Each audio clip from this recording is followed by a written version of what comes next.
15 তারিখের মধ্যে আপনাদের স্কিমগুলো দিতে হবে, আর জানুয়ারির 15-র মধ্যে সেই কাজগুলো কমপ্লিট হবে। তো আমাদের কথা হচ্ছে যে এই আপনাদের হাতে এইরকম ক্ষমতা তুলে দিতে ভারতবর্ষের কোনো মুখ্যমন্ত্রী পারেনি। ভারতবর্ষের কোনো মুখ্যমন্ত্রী এই ধরনের স্বপ্ন দেখেনি যে গ্রামের মানুষ, সেই বুথের মানুষ সেই বুথের কাজ করে দিচ্ছেন, তুলে দিচ্ছেন, বলে দিচ্ছেন সেই মতো কাজ করতে হবে। এখানে এমএলএ নয়, এমপি নয়, পঞ্চায়েতের মেম্বার নয়, পঞ্চায়েত সমিতির মেম্বার নয়, বিডিও নয়, কেউ দেবে না, আপনারাই দেবেন। আর একটা কথা, আজকের আপনাদের দুয়ারে সরকার তো আজকে আছে, এছাড়াও আজকের আছে দুয়ারে সরকার।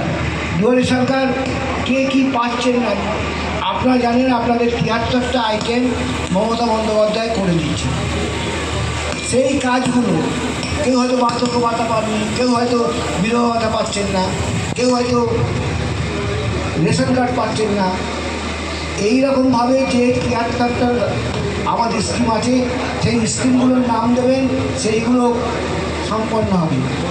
আর একটা কথা বলবো, আমার অনুরোধ, আপনারা কিন্তু সবাই ভোটার হবে, প্রত্যেকে ভোটার হবে। ভোট কিন্তু একটা বাতিল হলে হবে না, একটা ভোট বাদ গেলে হবে না।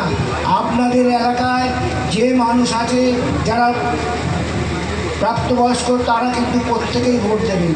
আপনাদের ভোটার কেউ কাটতে পারবে না। কেউ যদি কাটে কোনো না, এখন তো জানেন যে নানা সংঘাত, বিরোধী দল তো উদ্বাহু করে আসছে আমাদের কোনটা ত্রুটি, আমাদের কোনটা ভুল। কিন্তু আমরা জ্ঞানে তো কোনো ভুল করিনি, আমরা জ্ঞানে তো কোনো ত্রুটি আমাদের নেই। তাই বলবো, আপনারা আপনাদের কাজ আপনারা নিজেরা করুন, এবং আপনাদের যে সমস্ত বকেয়া কাজ আছে 73টা স্কিমের মধ্যে, সেই নামগুলো আপনারা দিয়ে দিন, এবং আপনারা অবশ্যই ভোটার হবেন। একজনও ভোট কিন্তু বাতিল হবে না। ভোট বাতিল হলে সেই লোকে কিন্তু ভবিষ্যতে এইসব সুবিধাগুলো পাবেন না। এই বলে আমি আমার শুভেচ্ছা জানিয়ে, সকলকে নমস্কার জানিয়ে বক্তব্য শেষ করছি। জয় হিন্দ।